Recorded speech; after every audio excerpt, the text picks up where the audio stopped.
Hello, hello. Balik kagigising lang namin.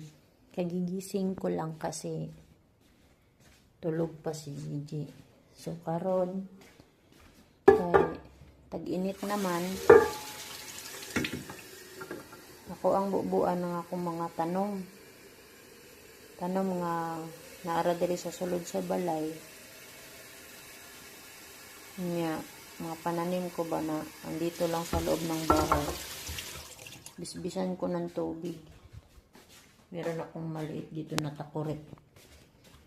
Pero ilalabas ko muna siya habang maglalagay ako ng tubig kasi mainit sa labas.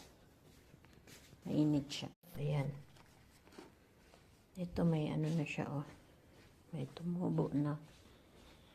Ilalabas ko ito pa isa-isa. Tingnan nyo ang tirik ng init sa labas. Ang ganda ng init sa labas. Ayan. So, ilabas natin to para maarawan. Bis-bis na tayo ng tubig. Ang ganda dito kasi mainit.